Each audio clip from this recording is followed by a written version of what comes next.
Hello, beautiful people. Welcome to You're So True with Anna and Lena.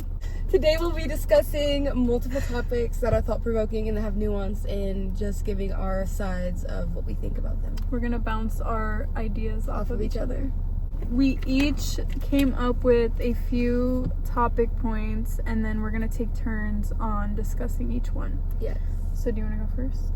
Yeah. Okay. Let's put some music on the background, should we? Or is it going to get copyrighted? Maybe white noise or something. Yeah. Because it feels too silent. Okay, bet. First topic point is going to be Lena's. So for my question, I chose, are we addicted to suffering? Because I feel like I've had moments where I was in a situation and instead of the person who caused me pain, I became more comforted by the feeling of sadness that it brought me because it felt like it made me closer to that person. Like, that's something that I could keep with me. And so I couldn't keep that person. They would, go back and forth, whatever. But if I kept that sadness feeling, like, it just felt like I had control over something. So, and I feel like that happens a lot. You still had a piece of them, basically. Right.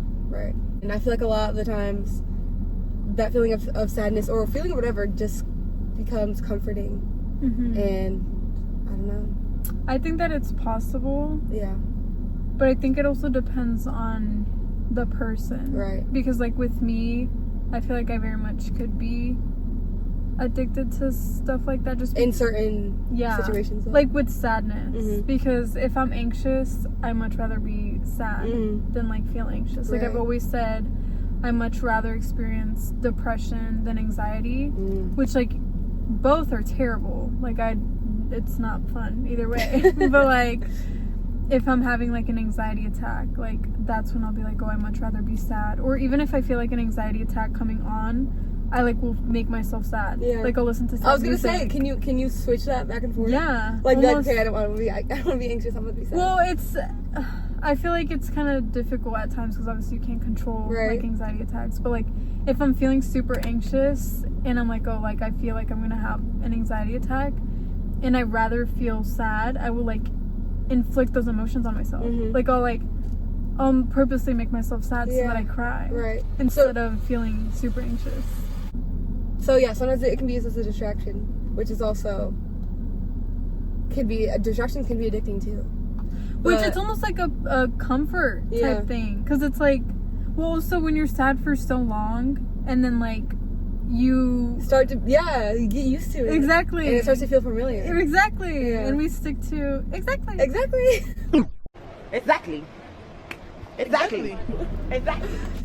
We stick to patterns that I feel like our brain is most wired with. Right. What fires together wires together. Yeah. Is what Jennifer used to say. Yes, I love that. And I feel like we are addicted to comfort, which is what we talked about like last week, kind of how, and we're scared to get out of our comfort zone because of annoyance and stuff like that, or just everything else. But I feel like, so I know, like, always, people are, not everybody and not the same person, like, I'm not addicted to suffering, like, right now. Yeah. But it can be addicting. Definitely, like, a time. Yeah, and I feel like it is considered an addiction, like, not something you can, like, go to rehab for, but, like... Yeah. something that you maybe do need to go to therapy or, like, work through because it's a cycle that's hard to get out. Because it's almost like self-sabotage. Yeah. Because you're inflicting negative emotions on yourself for being familiar with it. Yeah. And when Emma was showing me her poems, like, that she wrote the other day, I went into my notes and I was showing her, like, some of the poems I had, and I wrote one about a situation, and I was like, the feeling of sadness more comforting than you ever were.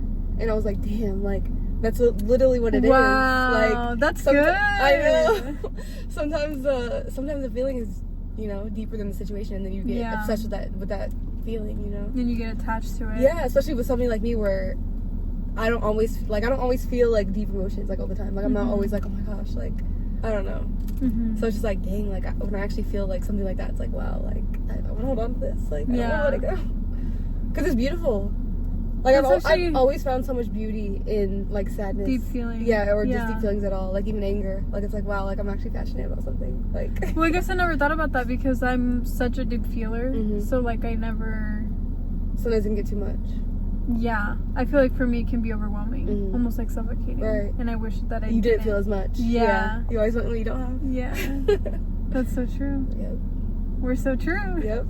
We're so true. And end of that. That was the end of the first topic, and now we're gonna pick mine. What are you passionate about and why?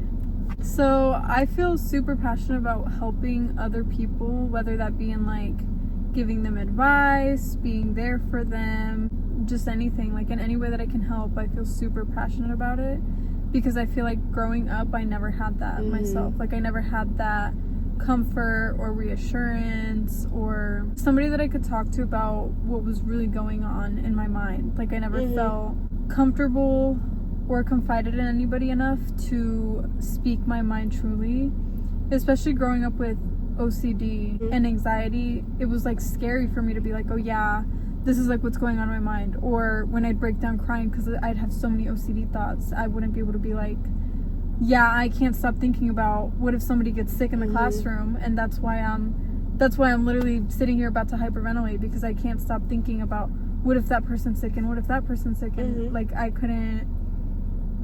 didn't have anybody that I could express that to without feeling like I would be judged or looked at as if I were crazy. So now I find a lot of comfort in being able to be that for other people, and just being able to be the person that I wish that I had when I was younger, basically.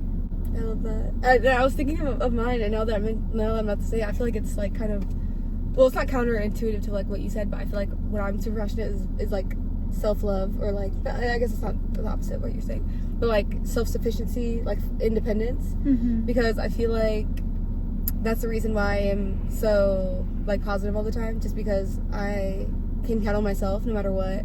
And I feel like when people place like their value in other things that aren't them, that's when you get disappointed, because nothing else is ever constant. Like if you put value in how hard you're working, you lose your job, what are you gonna feel about yourself?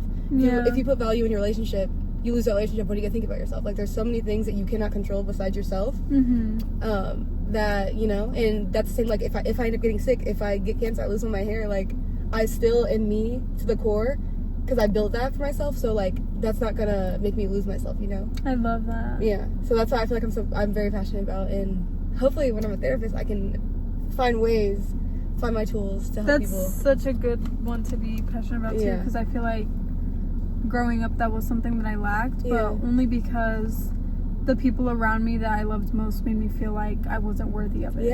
And I believed it. Exactly. I felt like I wasn't worthy of it, so I never gave it to myself. I didn't even think it was possible to love myself. I never thought that it was like something people did. I don't know how to explain it, but and it's so different when you grow up like that, because then it's so much harder, because that's why I was like kind of intuitive, kind of, because like with you, wait, what did you say? How I'm passionate about helping others. Oh yeah, helping others. Like, I mean, I guess it's the same thing. I don't know. Well, also I had to learn how to love myself too, though. Like, I didn't realize how much that played a role too, in like being able to help others in the best way too. Because like I want them to learn how to love themselves as well, and see themselves as worthy of getting help and improving and learning and being able to be them, like authentically, and even sharing your own opinions and without being judged. Like everybody's worthy of that. Yeah, exactly. And I think can go hand in hand, to be honest. Right. Like, really it can be like two. Yep. I love it. Same. I saw this TikTok, and it was saying how like you said, like you didn't have that when you're younger. And that's one of the most traumatizing things like that people can go through, and I feel so bad but I feel like you wouldn't tell knowing you. Like you would. Well, I did a really good job at masking it. Like, I was gonna say like learning from it. Oh, but still. Well, I meant like growing up with it. Like you would never have guessed. That's how I felt. Exactly. Like I was always like the silly, goofy type, like super lighthearted, like super. Why did I say it like that? She's super thick. She's super pretty. Is that a TikTok song? Yes. Have you not seen it? She get money. Her body tea. She's super thick. She's super pretty. Girl, it's I think it's Tokyo Toni. She get money. Her body tea. She's super thick. She's super pretty. She get money. Have you seen her body tea? No, I have. But do you know who Tokyo Toni is? She was like perfect. Hey. Yeah, I do know that song, but I don't know who that is. Okay, yeah. The next question is, how has social media influenced our ability to be authentic, and what impact does it have on our self-image and relationships?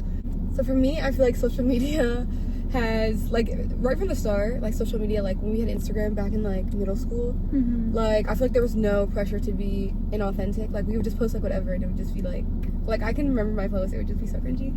But, like, we just expressed ourselves. We did not care, like, what we looked like, what we wore. Pause. What was your first username on Instagram? Kalinki162. Because that's my dad's nickname for me, Kalinki. Kalinki? Yeah. And nobody made fun of you for it ever?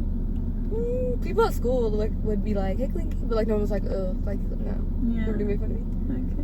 What was yours? I feel like you told me what it was before. Yeah, mine was Anna_monkey_person. Yeah.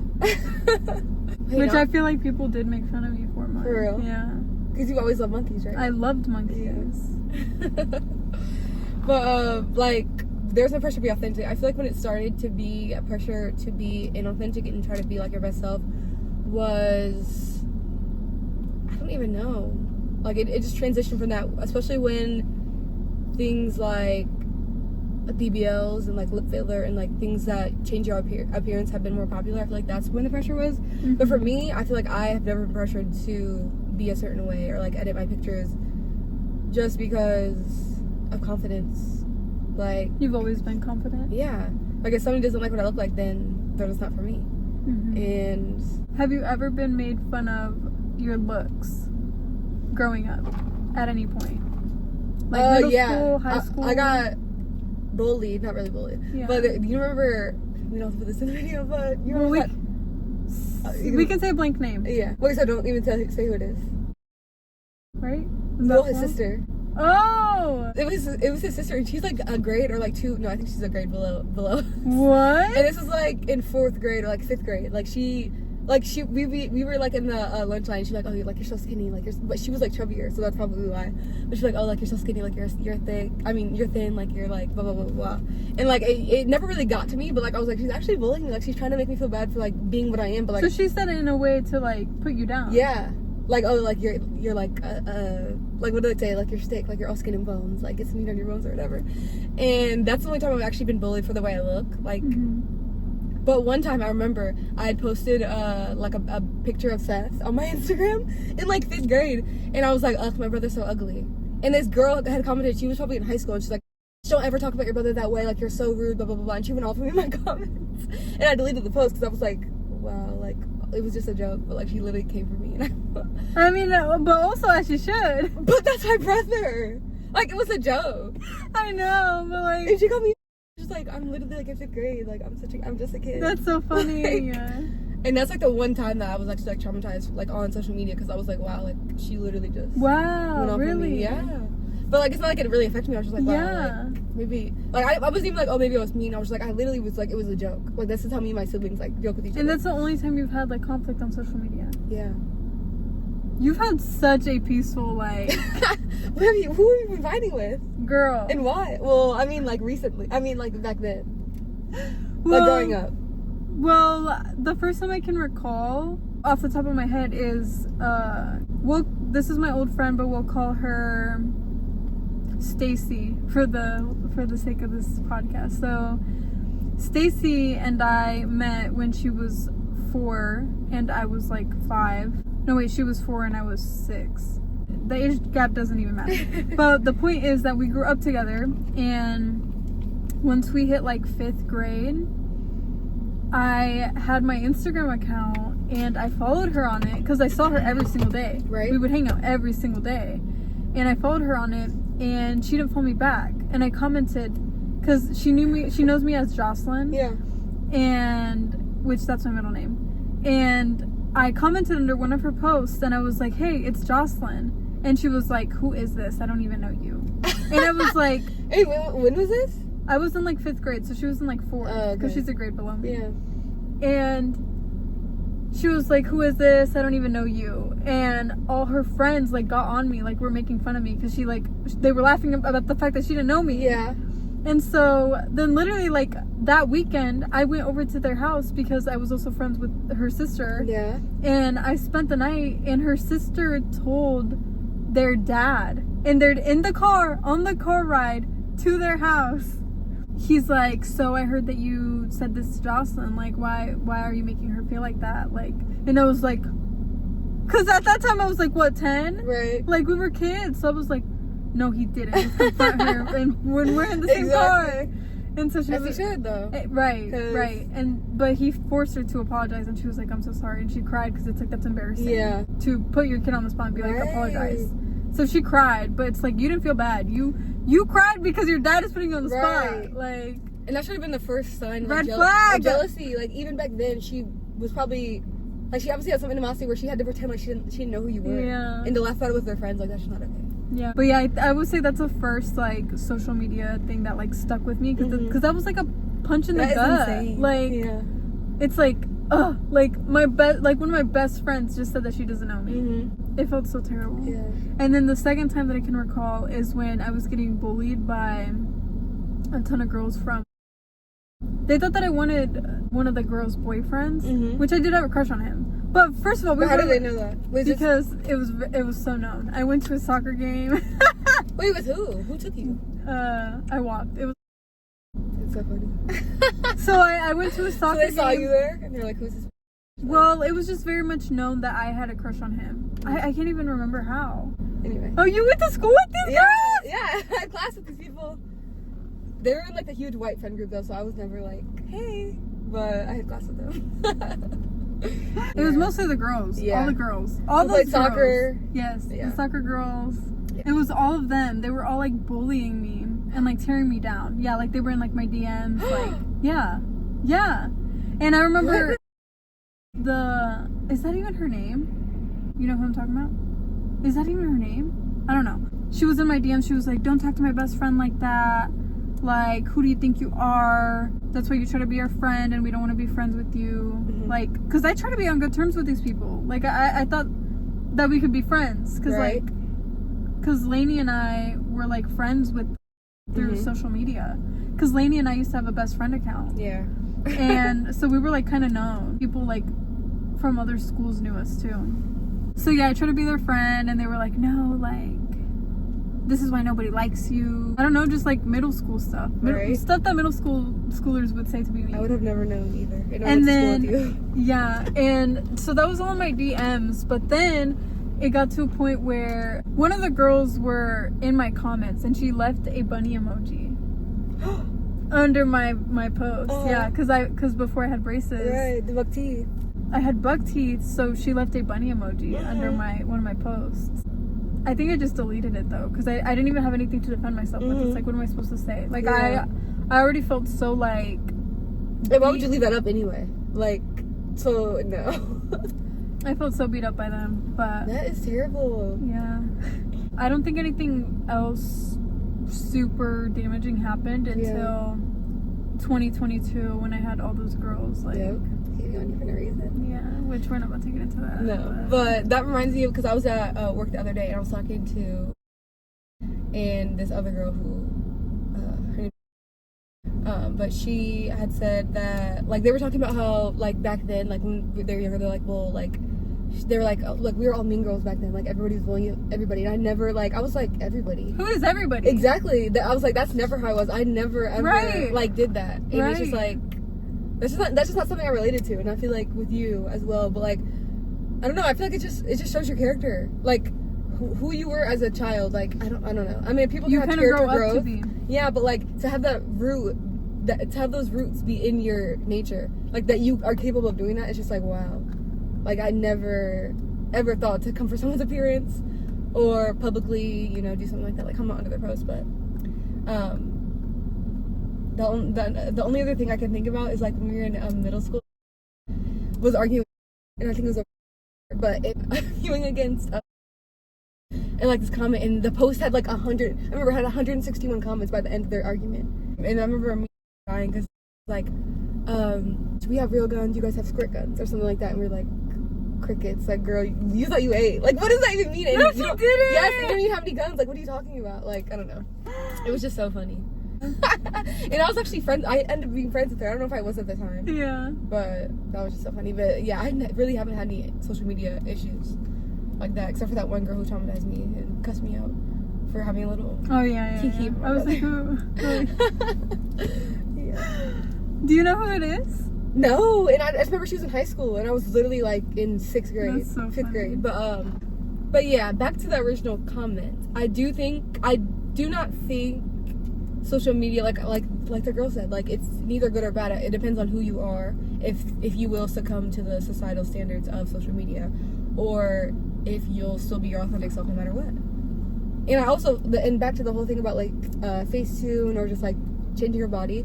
I always feel like if somebody told me in person, I wouldn't look like that. So why would I post that on my like, I don't get how people can edit their pictures and then go out in public and like I'm not gonna, like, people are still gonna see me in person. Well, then also people say that even with makeup though. What? Like even if you have like a full face of makeup on Instagram and then you go out and they see like your bare face, they're like, oh, she's a catfish. Yeah, which I don't agree with. I feel like makeup is like, you can have the same makeup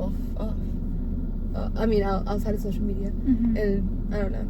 You can look the same offline. I've never even agreed with like the catfish thing, because it's like, why are we putting so much weight on like people's looks? Exactly. Like, I don't know. I feel like there's always been... Or butterface. Dude, I had never heard of that until my junior year of high school. Well, I never heard it in real life. I only saw it on Vine, and that's how I knew what it was. But I didn't know people actually said that. Butterface and something else, to where like, because isn't Butterface where like you have a good body but your face is everything ugly? But her face. And then there's the opposite, where you have a terrible body and your face is good. Oh, I don't know that saying. Well, my old coworker. Yeah, my old coworker, she taught me that, and then she ended up my ex. Why did she teach you that? Like, where did that come in the conversation? I think we were literally talking about her experiences in high school, because she had a really good body. She did me so dirty. Yeah. So dirty. Like, and I think she actually taught me that after she did what she did. What the heck? Yeah. How do people live with themselves? She also, one time she touched my hair and she was like, your hair is so dry. And I was like, I have never in my life had somebody in person be like, oh, like, ew. Yeah. You know? But now I know why. She would do stuff like that all the time. How did I never know? I never knew. I thought you knew. I thought you knew. I thought you knew. I thought you knew. No. Yeah. That is just crazy. Did I even answer the question? No. I was gonna say, like, what's your take on it? So I definitely feel like social media has been damaging in ways of like self-image, especially for women. I feel like it puts on such... I feel like men can make the same argument though, because I was just talking to this guy at work, and he was like, social media is always like, you see bodybuilders and like people who are really fit, and I was like, I never, like, I do think about that, but like I didn't think it was as intense. He was like, yeah, that's all we see, like people living with better lifestyles, they're rich, they have money, they have clothes, they have style. Yeah. And I was like, okay, but it's the same. I guess I never really considered that. Yeah. Especially because I've never heard of it. Because men don't ever don't express that they're insecure. All they do is project it on us. Well, also, the only two men that I dated have not expressed that. Yeah. So I was like, did they? I'm asking, like, what are your insecurities? If not, I'm gonna find them out. No, I just mean in like social media. Like I know their insecurities, but just like they'd never be like, oh yeah, because on social media, so like blank. Like no. Okay. Especially with my first one, like I feel like if anything, he taught me confidence. Yeah. He taught me how to be confident in yourself. Men don't express the feelings of insecurity if they do feel that towards social media, but I feel like women are much more vocal about how we feel. Like we compare ourselves to other women on social media, because like you get on there and you see like a girl with like, well, this is a bad example for me, but like no acne, like because I've never really struggled with acne myself, but like I know that there are people who struggle with acne, and like they'll get on and be like, oh my gosh, how is her skin like that? You know. Or like for me, I've always struggled with like gaining weight, so like I'll get on and I'll see somebody with like the perfect body, I'm like, wow, like I wish I could gain weight like that, you know.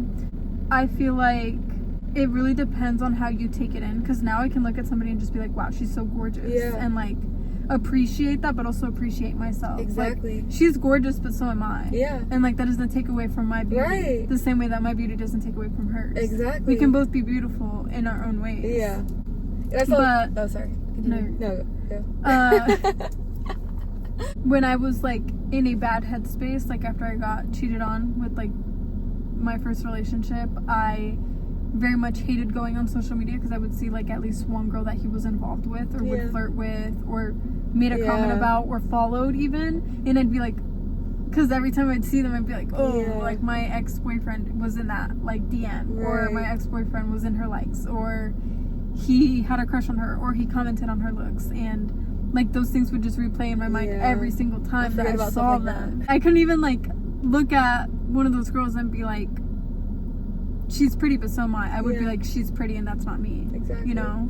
So I feel like it very much depends on the headspace that you're in and like the stage of your life. Because I feel like when you're a teenager, I have a really good. That just gave me a Oh, really say good it, say question. No, our next topic, or not next Oh, topic. okay. But yeah, let me write it down. I feel like right now I would say I'm in a good headspace with like being able to be on social media and appreciate people's beauty. But back then I would very much not be. I would very much compare and feel like I'm not enough and oh, why don't I have this, why don't I have that. But also I feel like it can, being on social media and seeing other people's lives can make you feel like you're behind. Because especially right now in our 20s, Yeah. because everybody's at a different spot and point in their life that you Right. feel almost like, should I be doing that? Like, I don't really feel that right now anymore, but even just me like 6 months ago, Yeah. I would be like, I'm so behind, or I don't know what I'm doing, they have everything figured out, and Right. what am I gonna do, and all these questions and feelings of comparison that would come up. But Yeah. now I'm in a more secure spot with myself and who I am Right. and what I believe, that I don't really feel the need to compare myself, because everybody is on different paths Exactly. and not everybody has the same outlook on life. Right. And that reminds me of the thing that I sent you like a while ago. And it was like, the suffering is resistance of like your reality or something like that, or not accepting your reality. Like you suffer because you're not accepting where you are. And I feel like that's so true with comparing yourself to people, because like the whole thing with school happened and I had to take a gap year. That's when I accepted like, okay, I'm not going to be on the same timeline as everybody else around me. And because I accepted that and I wasn't like resisting that, like, no, I need to be. I was like, okay, like I'm just not going to, and that's okay. That's when I'm like, okay, there's no reason to compare other people, because they're obviously not, like, we're not on the same journey, and we never will be. And where I'm at is where I'm supposed to be. Yeah. So I feel like I love that. Yeah, when you actually accept, You're able to experience more joy in right, the moment. and let life flow through you. Don't try to hold on to things. Right, right. Like, this is mine. Right. No, No, come back, please. Right. I'm a star. Like, I'm a star. I'm a star! Please, I'm a I love that song. I'm not a star. I'm the sun, actually. Right. Well, that is a star. But The I'm whole solar sun. system. I'm Yeah. the whole solar system. I'm the galaxy. I'm Every the single part of universe. it. Like, I feel like it just depends on your headspace. yeah. How much you will absorb from social media, how much you will observe from social media. That ain't. Sorry, I didn't hear you. I said, let me say it again for the people in the back and the people beside me. I said, I feel like it depends on your headspace, how much you absorb from social media and how much you observe from social media. So instead of absorbing, you just look at it and don't take it in. I'm you sorry. hear me? Yeah, I heard Okay, you. period. It reminds me of SpongeBob. Because He's he said like a absorb. sponge. Is he a sponge? Is that why? Why? Play the SpongeBob. Who lives in a pineapple under the sea? Include a clip. If you're a sponge and you're already filled with your own stuff, you can't absorb anything else. Exactly. Which I think that break from all social media, because I was off all social media for 2 months, I think it was. It was 2 months. And I finally got my TikTok back, and I came onto it in a headspace that I didn't even know I got. Developed. Yeah. I didn't you were even know gone. that while I was off social media, I developed that mindset. Mhm. But because I went from feeling like I had to filter what I would post and like be like, oh, how is this gonna look, and am I posting too much, and what are people gonna think, because I have been told I post too much Right. multiple times. And so that was something that would always be in the back of my head before, and I'd be like, oh my gosh, like, am I posting too much? Yeah. Am I like, is this gonna overwhelm people? Right. And then I came back on and I didn't care about those Yeah, things, because I our really- favorite influencers, we love when they like. I want you to post 1 million videos a day. I wanna Right. see, like that one. and I'm girl- gonna like, comment under each one. Exactly. That one girl who's like, "What I get to eat today." I want a video every hour. Like they're just so Right, like I love her videos. aesthetically pleasing. Yes. And even that girl, Eugenie, the one Yes, that I follow, exactly. every single time that she posts on, I laugh. Like, it's Yeah, so funny. I right. love her content. I'm not Yeah. gonna be like, Eugenie again. Exactly. So like, being you is gonna filter out everybody who's not for right. you. Period. Like, and that's F exactly. Roman. I'm kidding. F who? Roman. Joke. Bleep that out. We love you, Roman. I'm joking. He's never gonna see this No, anyway. he's not. But every single time that I get on there and I see the people that I follow and engage with, I'm going to be happy because like I am choosing to see that content. I follow them on purpose. So anybody that gets annoyed or bothered by who I truly am can unfollow me. Yep. If anything, I'll block you. Thank you, next. The trash is taking itself out. Exactly. And I realized that my platform is literally for me. Nobody else is on my page posting something for me. Yeah. Or being it's not like, to please anybody else but right, yourself. right. And it's what makes me happy and what I feel like I want to share on social media. But I still don't have Instagram back. Just because I feel it's so draining. I get on there and for what? Like I don't really anybody that I want to share my life with I already have. Like you, my best friends, like anybody that I care and truly love will hear from me and will be updated with my life updates. There's no reason for me to get on Instagram and make a post for a ton of people that probably don't care about me and I don't want to hear from anyway. I don't care for their opinions on my life or which I noticed that too when I got rid of all my social media.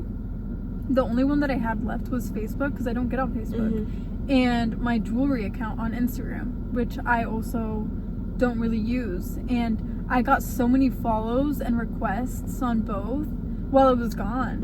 And it's like these people I didn't even think would think of me are like, oh, where is she? Right. And like not keeping tabs, but in a way like trying to stay updated with what I'm doing and what I post. And it's like, and when to keep that connection with you. Right. And it's so, but it's also weird because it's like you would never have imagined that those people would be the ones to do it. Exactly. So it's you never know who you're affecting or inspiring or anything it's like so that. eye-opening. But yeah. I have one more. So my question is, should dating be allowed for young children, specifically like any age to up to like 16, 17?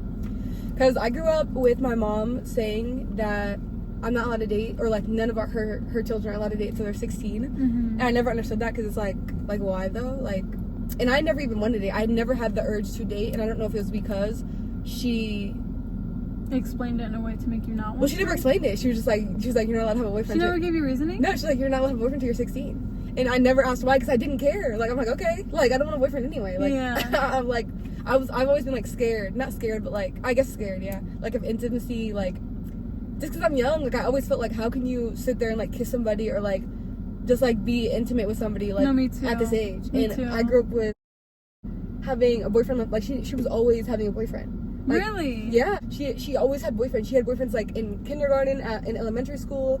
Like I never knew her like she didn't have like she wasn't allowed to date. She was always allowed to date. And I was like, I don't know if it's just because like my mom put those that on me that I'm just like, okay, like I don't really care. But my sister, like her fourth boyfriend was like in like 6th grade, so like she never really cared like to have a boyfriend until like that age either. So it was still like later in the game because people were dating like at a younger age. I was like, wow, like that's actually funny to me because I never really saw people date at young ages. I thought that was normal because I had my best friend here always having a man, and I don't know. Well, my best friend was Lainey, and she didn't get her first boyfriend until I think 6th or 7th grade. Yeah. And then they dated for years, so it was like I never really saw that either. You know, yeah. Like I never really saw. Well, even in middle school, like I didn't have my boyfriend until I was 17 years old, so that's a junior in high school. Like in middle school, we had people dating left and right. Like, well, I didn't have my first boyfriend until summer of sophomore year either. Yeah. So we had it almost around the same time. Exactly. Yeah. And what was your were your parents like you can't date, or they were like you can? They never really. Well, I guess I had a boyfriend in 6th grade, and it was never serious. So it was never like for my mom to be like, oh, you can't date. But like with my brother who is now in 7th grade and he's had like his girlfriend for a long time now, she does show like concern. She'll say things like, you know, you're too young, but like what is she gonna do? Yeah, right. You know? Exactly. And like they're already too far into like she didn't say it before he started dating somebody, so it wasn't like, but never like, oh, you can't date until blank age, or this is why you can't date, or I don't want you dating because blank, or you know, like she's never expressed that. Exactly. My mom never had a reason either. She was just like, you're too young, like and have you ever had a dream literally where you could you went and you go? You ever had a dream that you could know you I'm gonna put the remix in here. Yes, period. But even like when I had my first crush, like not my first crush, I had my first crush like when I was like 4, and it was this. Anyway. Ooh. Even when I had my first real crush, I guess that's not really a crush. I was like really young, but my first real crush was obviously, well, not obviously, like in elementary school. I had like the biggest crush on him. I don't even know why. Wait, what grade were you in when you first started liking him? I know it was probably like second or third. Where did because my list go? he was in class with Miss McMurray. Oops. He had Miss McMurray, which she's a 1st through 3rd grade teacher. Yeah. And Seth had a class with him. So, but I would see him at the skating. You had a crush on him that young? Yeah. I would see him at the skating. Said you lived out your dream. I know. I would see him at the skating parties, you know, that we would have at school. Yeah. And I'd be like, oh, like he can skate too. Like, cause my mom, we would go skating every single Wednesday at the roller dome on whatever. Mm-hmm. And I just love skating. I was like, oh, and he can skate. Like, I don't know. I always had a crush on him. But like, I remember like when he finally expressed that he had interest in me, like on kick in like 5th grade or like 6th grade.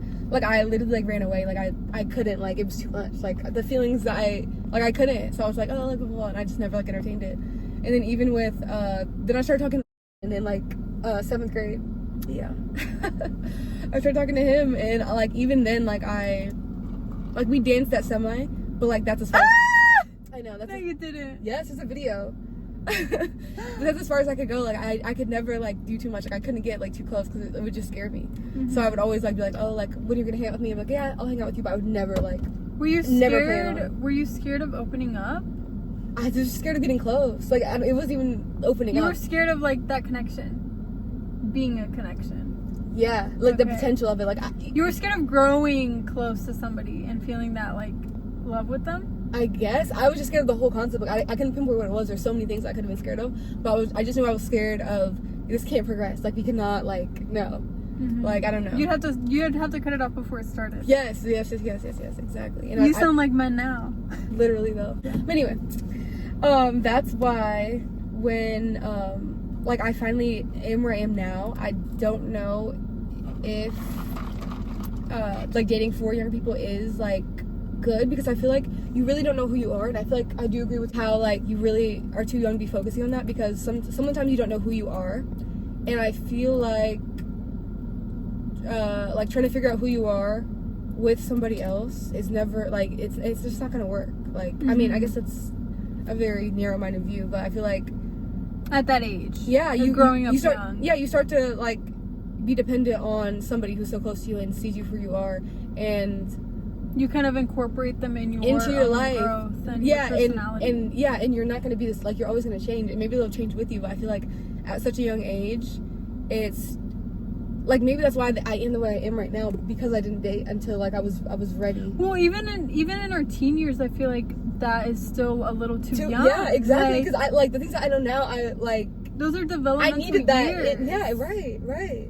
And I just feel like I can't pinpoint exactly what it is, but I just feel like it's just like I can't formulate like a. No, I know what you mean though. intelligent- I'm like. Right. So say it for So me, that's- please.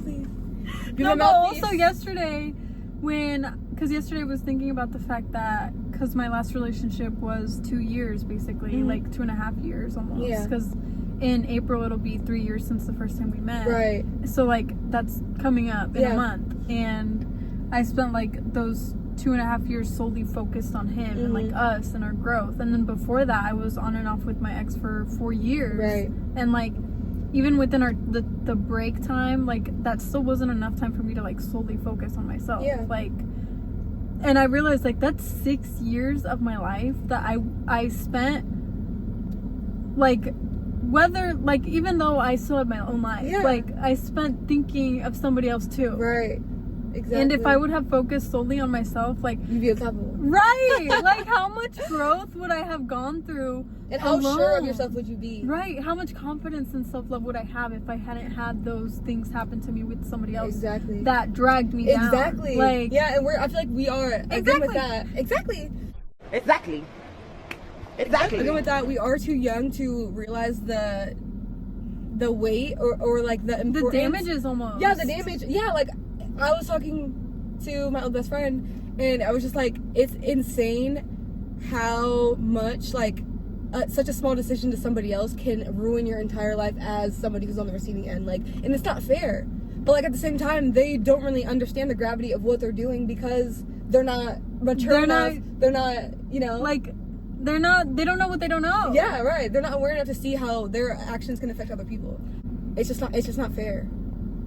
That's a huge reason why my last relationship too weighed so heavy on me, because I think about the fact that if I hadn't started it, I wouldn't be where I am right now. Yeah, right. Like, a lot of self-blame, a lot of untrusting yourself. Right. And a lot of, like, digging myself into a hole because of those things that happened due to our relationship. Exactly. Like, I really wish, well, there's no, like, point in wishing things could be different, but, like, I did think a lot about what if I could go back and do the entire thing, would I do that? Yeah. And that's such a, like, heavy question to be even thinking of, because it's like, wow, like that is 2.5 years of my life that I will never get back, that I cannot even go and undo those things even if I wanted to, and the damage is done. Like I'm already in the hole, now I have to just get out of it, and I can't undo the things that were done and affected me in the way that they did.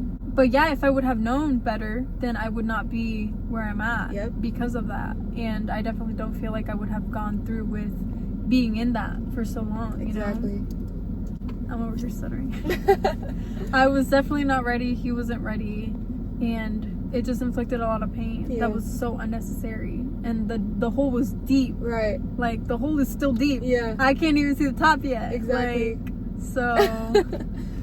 And it really sucks though, because like for him it wasn't, well, actually I can't speak on like his experience, but it just feels like, oh, like you get to go on and live your life and do what you want. And I have all this baggage that you dumped on me, and then not even dumped on me, but almost like didn't care to leave me with. Like you saw me, like the luggage is right there, and you were like, oh, like you got it. Yeah, you'll take care of it. Right. Like, I don't got it, please. And then he just walked away. Like, I don't know. But it's almost like unfair for people to date when they're young. Because it's like you don't realize it then, but you really aren't in a mature headspace at all to be able to give the other person what they deserve. Even if you think that you are. Because like at the moment, did I think I was ready? Yeah. 100%. Did he think he was ready? Probably, yeah. Like, we both thought that we were ready, and like all we felt was that like love, and like it was like genuine, but you still have so much growing and maturing to do that you don't know about, because like you said, well like I said, you don't know what you don't know. And it's just like you can't blame yourself for being young. You know. And I feel like you're just too young to experience that type of pain if it does end up going bad. Right. Because it's like you don't know what to do. Because if I were older, I guarantee I'd probably have different knowledge to where it's like, oh, like, you know, maybe this isn't a good time. Like, maybe I should, you know, take 2 months, 3 months or whatever to like take some space. If we still want to reconnect, maybe we can still reconnect after. But like for now, we should like take some time apart. And if I would have done that, would it have gone much differently? Probably. And much better? Probably. Would we still be together? Maybe. But like, that's not what happened. And it all went to, it was like this, and then it was like, like. But back to the main part of the question. So how do you think that you should enforce that as a parent? Because for me, I think that sometimes it depends on the child, first of all, because sometimes when you enforce a rule, it just makes someone want to break it. And I feel like the main part is inspiring confidence in what is the word? Individuality. Not individuality, but just independence, like into your child.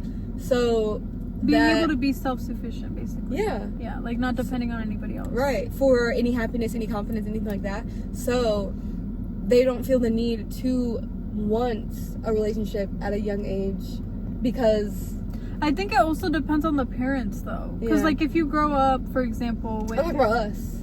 Like, how do we? Oh, okay. So for me, I feel like, obviously, inspiring confidence in the child, obviously.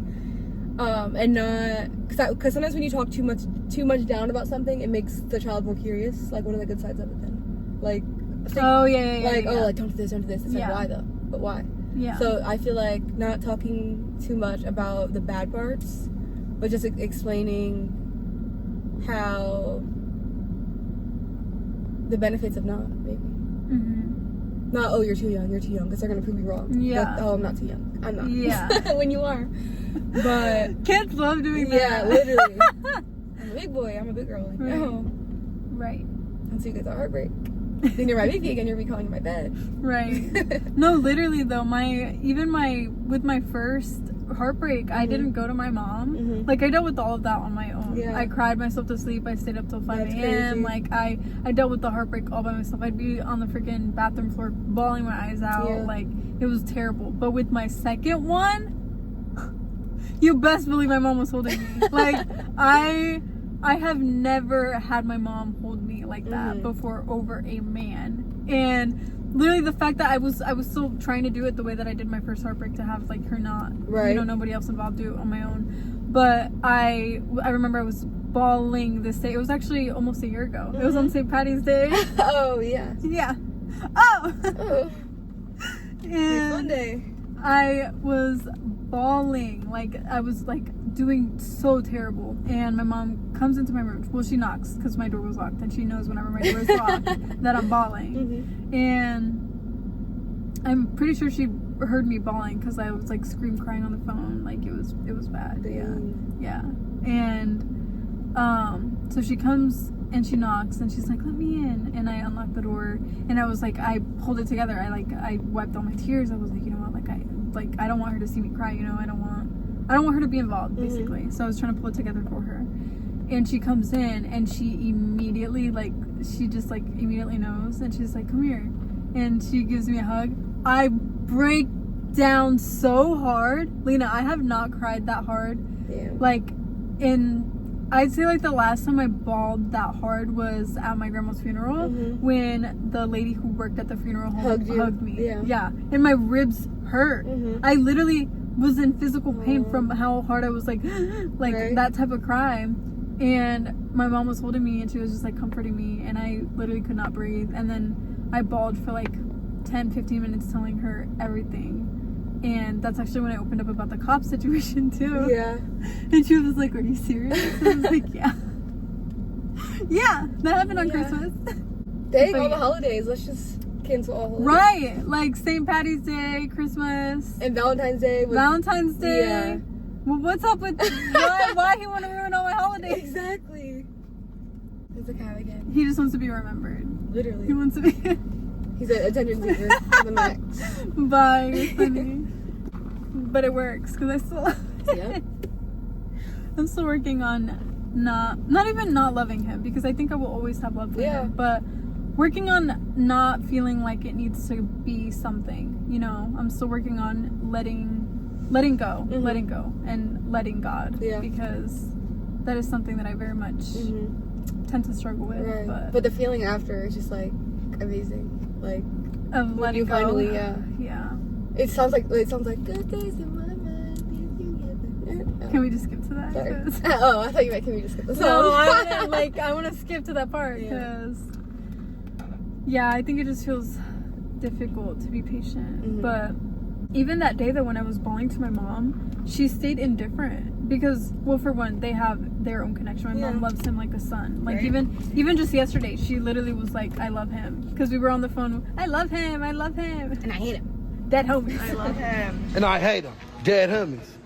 Nobody loves you, baby. You should only love yourself. On my soul. We were on the phone with my tia, and she always like makes a joke. She's like, "Oh, you need a boyfriend with money. Like, you just need a man to take you out and stuff like that."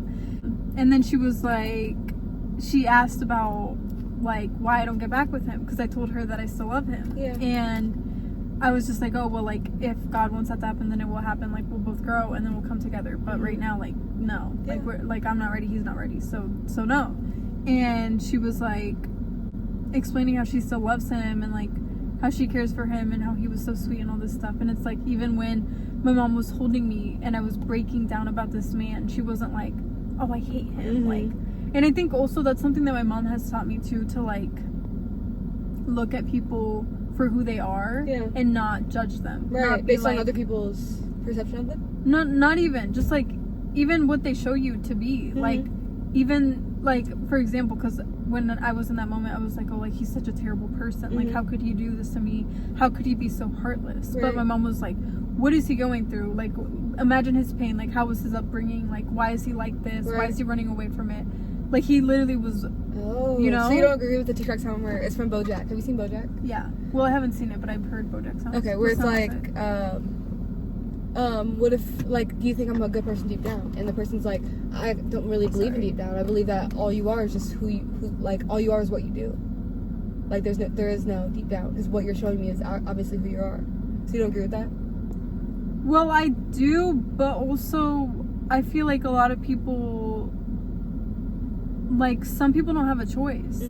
For example, with him, like, his upbringing or whatever, like, that, he didn't get to choose, like, oh, I want good parents or I want bad parents, you know? Like, people don't get to choose between their childhood or where they go to school or the opportunities that they're offered until, like, you get to a certain age, you know? Exactly. And I feel like those roots stick with you, and if you want to rework, like, who you are because of those roots, it's going to take a lot of time and different, like, things and healing and a lot of self-reflection and growth and looking, like, back and picking at those wounds that you thought that were closed but really just time passed, like, and just because time passes doesn't mean those wounds are, like, you know. And obviously, like, it came up in that situation where he's running away from his problems, getting, you know, we're not going to go into details but because, you know, but very much bad habits. And it's like that shows, like, the mental health space that he was in at the time, you know. But, like,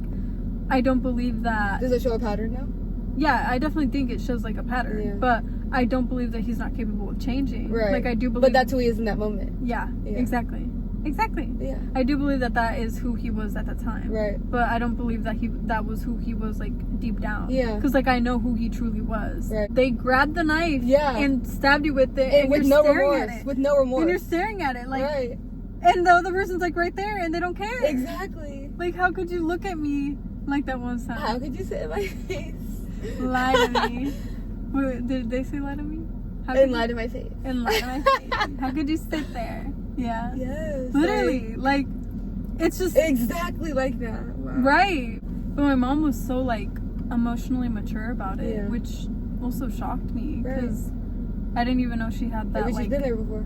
Knowledge, you know. But she told me everything I needed to, like, hear in that moment, because I was reacting out of pain, hurt, heartbreak, like, disappointment, all of it. And I was very much like, I want him to hurt too, you know. And that's when I tried to take our cat away. I was like I'm gonna get Bronny back, like, you know, just doing things to hurt him back. And my mom was like, that's not what you want. And I was like, yes it is, like, you can't tell me what I want. And she was like, it's not though, like, you just want him to feel the same hurt that you're feeling right now. And I was like, wow, like, you're right. Like, because I gave him Bronny as, like, you know, you deserve this child with me, you know. No, I gave him Bronny because I loved him and I loved Bronny and I wanted to have, like, our baby together, and I felt like he was deserving of having that with me.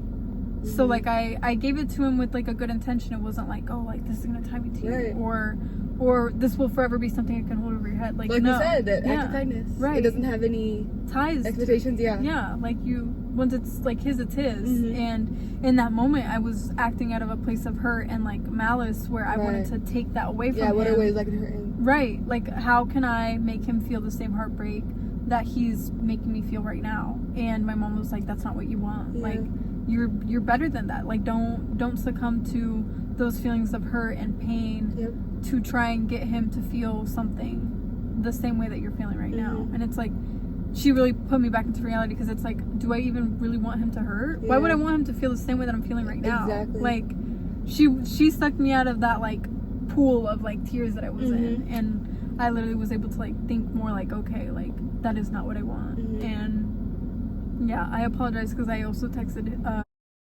I texted his roommate and I was like, yeah, like I'm gonna take Brownie back. I was like, I'm so sorry, like I shouldn't have sent that. Period. I'm glad that you. Yeah, I felt so embarrassed too. Because like, it's embarrassing, that's not me. Like that's not something I would do. Well, why'd you text him then? Like he was gonna be like, okay, here's the guy. Like, right. Like what is he gonna say? Like, no. But yeah, she helped me like get out of the tunnel vision and view it in a more mature and healthy way. Yeah. And I feel like I want to teach my kids that too, to look at people indifferently, especially when they do get hurt by them. Yeah. Because there's no point in you going down till that level as well. Like there's no need for you to also, like, I mean that one saying where it's like, don't let other people's ugly make you ugly, or don't let other people's hate put hate in your heart. Don't let things take you out of character. Yeah. And I feel like with both of my heartbreaks, I very much did. Especially the first one. The first one was like, you could not even recognize who I was. Yeah. Like, the actions that I was doing, I feel so ashamed of now. Did anybody know? Of my actions? Yeah. Like, within my family? Like anybody, like your friends, like, I'm gonna do this, like, he's gonna be sorry. Yeah. Like, that was basically what my whole friendship was based off of, with my old best friend. Yeah. And, well, I thought it was, but then she turned out to be, it was like she got off on the fact that I was up my life. Right. Like, she got off on the fact that I was suffering. Too. That's such a dangerous it was like she was like, oh, you live your life here. I'll give you more tools, actually. We can do it together. Yeah. In fact, I'll sit here and watch. Let me get some popcorn. But she knew everything. She knew everything. She's over like, yes, girl. Like, right. She's over here giggling in my face, and then later on. Anyway, that's another story. But yeah, I was taken out of character with my first relationship, especially, and I learned a lot from it. Like, I will say that it changed who I was as a person in a positive way, because I was like, no matter what I did, no matter what I said out of character, it wasn't going to make things feel better. Yeah. I would much rather have had all that heartbreak and pain and him have none. Yeah. Like, in that relationship, I thought that, oh, he's inflicting all this heartbreak and pain on me. If I do the same, it'll feel less hurtful. Yeah. And I'm not gonna lie, it would work sometimes. Like, sometimes it would be like, oh, okay, like, well, at least I did this, so it doesn't hurt as bad. But most of the time, like 99% of the time, it would make me feel worse. I would be disgusted with myself, with my actions. I'd regret it. I would feel like, what am I doing? This isn't even me. Exactly. So it's like, it's not worth it. It's not worth to drop to that level just to make yourself feel better in the moment. Because it doesn't even work. Yeah. It doesn't even work in the moment. Why would it work long term? That reminds me when I tried to, because obviously you're gonna bleep all the names out, right? Okay. When I like was in that apartment after those girls took me up. And I like woke up the next morning and I was like, or maybe I did that night. I think I was really mad, so I was like, I'm gonna, like, when I texted the anonymous tip line for the police, and I told him, I told him that he had like weed in his freaking apartment, like. And then I woke up the next morning, I was like, what am I doing? And I texted him and I was like, actually, that was a lie. Like, I texted the freaking tip line. But... You didn't even tell me that part. Oh yeah, I didn't. I was on Facebook and I told her, I was like, yeah, I'm just gonna undo that because that was so stupid of me. But like, I almost wanted to like hurt him, like somehow, like that would have been bad. But like. Then I was like, well, like, this isn't me, like, cause I was just like, I didn't really do anything when I was there. Like, all I did is just leave, and like, he probably like went to go hang out with a girl afterwards. He probably was doing this, probably was doing that, and like, he obviously didn't care. Cause the way he clicked his heels after he freaking left, like, yippee! Like, finally, I got her out of my hair. Like, it was just like, wow, like, this man does not care about me at all, at all. And to let me sit here on my freaking suitcase in the lobby, walk right past me, not to say anything. I was just like, damn, like, so disrespectful, literally. And I was just like, I have to do something, but then I was like, no, like, I'm not gonna do anything. And now, like, my conscience is clear. Like, I did everything I was supposed to in the moment, which is just take myself and go. I don't like when people say, like, being a nice person gets you nowhere. Because it's like, that, it gets you so far, actually. You don't have to sit there late at night and be like, dang, like, I did that. Because, like, that's how I would feel during my first relationship. I'd be like, wow, like, I hold so much, like, weight on my chest because it's like, that's not me. I feel regret. I feel terrible as a person. Like, it was not like me to want that pain on somebody else, and especially knowing what that pain felt like firsthand. Exactly. Like, it just was not a weight that felt good. Yeah. So, like, but taking the high road is always the way to go. Right. Like, literally.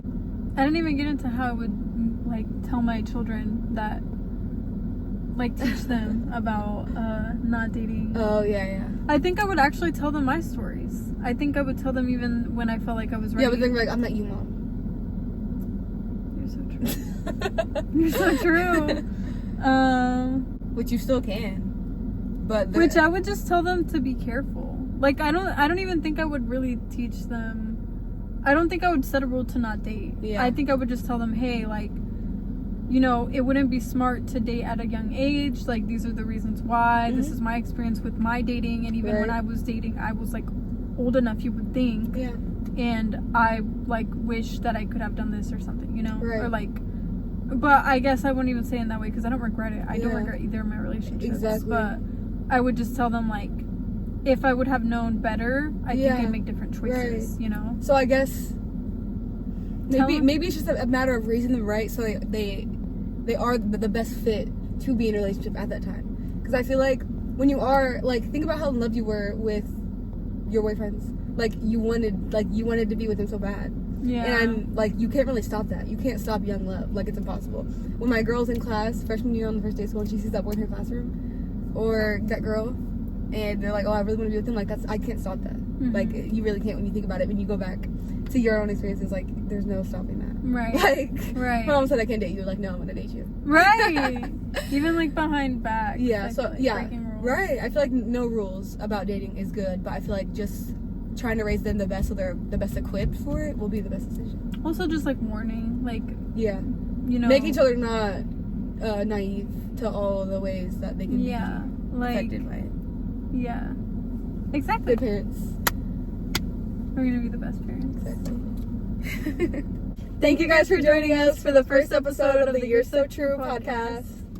Comment down below with any ideas. You'd like us to discuss in the next episode. As always, stay blessed and grateful. We love you. Bye, Bye, beautiful beautiful people. people.